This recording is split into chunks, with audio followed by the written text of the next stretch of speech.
Bilingualism in America, moreover the lack therefore of.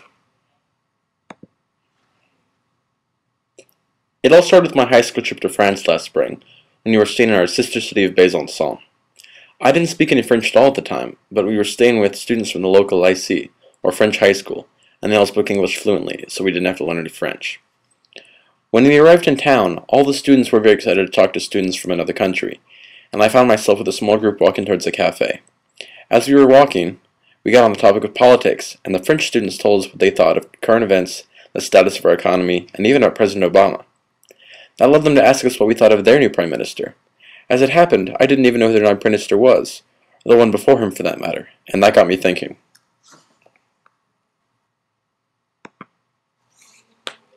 Was it our fault we were so ill-informed compared to these kids from France?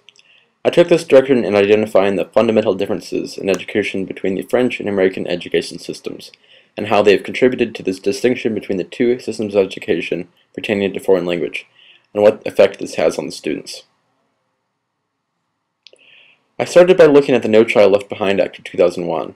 This act mandates the focus of schools and works on an achievement by award system of distributing funding to schools that perform better on standardized tests, focusing on certain subject matters. And its concept of this idea makes sense. It brings the entire nation under one grading scale, making sure that after all, no child is left behind. The problem is, the core classes are getting put up on a pedestal, and the classes that aren't considered core are getting ignored.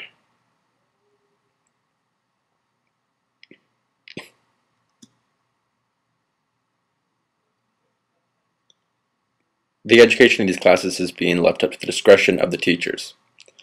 Sure enough, in 2003, the Northeast Conference of the Teaching of Foreign Languages published studies showing that foreign language education was drastically decreasing, and one study said directly, in the elementary grades, FL instruction will be scaled back to make more time to address No Child Left Behind mandates.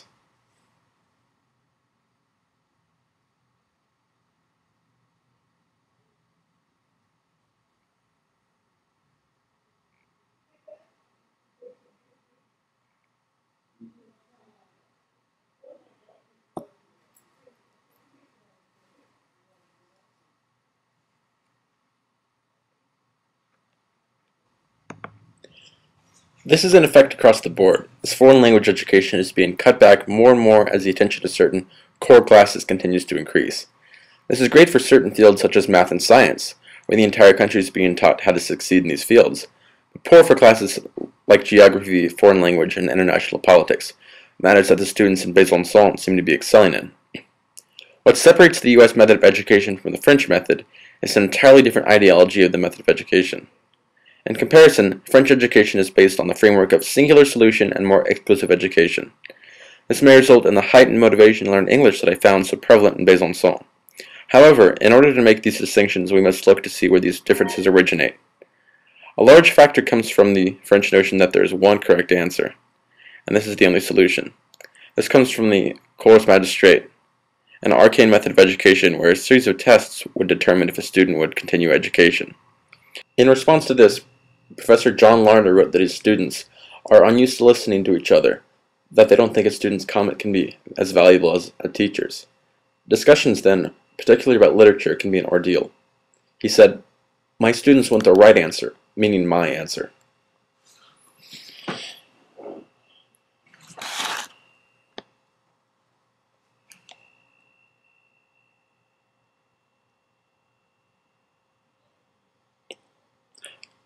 This method of education differs severely from the American method, where oftentimes students see themselves as equally intelligent as the professor, and all opinions equally valid. Another building block of this fundamental difference is the accessibility of education in America compared to France, making education so much more of a luxury. Surprising to many Americans, this is not the common belief in France. A Professor Sidney Hall wrote, "The French philosophy of education is that the training of the intellect shall be supreme, that is, the mind which is to be developed, rather than the physical being.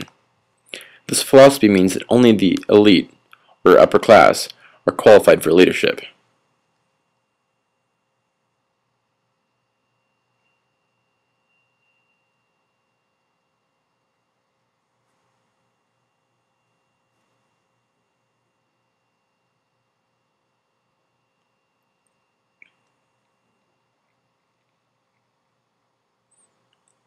In America, if you go through the traditional education system, the only real route is to go through high school. In France, however, education after middle school is split up into the lycée and the collège, not to be confused with our concept of college, which is referred to as a university. The lycée is more similar to our high school, while the college is more similar to the American technical school. This all makes more sense when I thought back to our friends from Besançon, as these students were going through the educational system that supported more language education. I talked to some of the students I had met in Besançon, particularly a student, Tarek Abdelkader, and asked him why he thought that English was being taught so prevalently in their schools, while we weren't being taught French in return. He explained that after World War II, French civilization affirmed itself as being a dominant force. The United States led the world after the war, suffering minimal damage and leading in innovation in a time when the rest of the world was picking up the pieces, more or less bringing English into a dominant language. All this came at a critical time for world connectivity.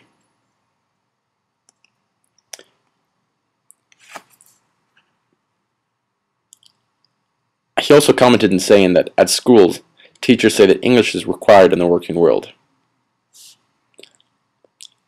I also asked Tarek what he thought of people moving to other countries and taking their jobs. This made him bring up the topic of astrophysics. He commented that in France, this is not a very popular field, and there are not that many places of study, and those that do exist are very exclusive. However, in America, the field is booming, and it's an extremely well-paid position.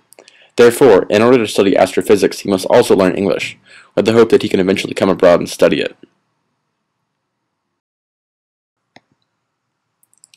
In America, so many fields have centers of study all over the nation, and there is almost never an instance where one is required to go abroad because a certain field is not prioritized. The reasoning behind this lack of bilingualism in America is a nationwide mentality of superiority, oftentimes completely unintentional.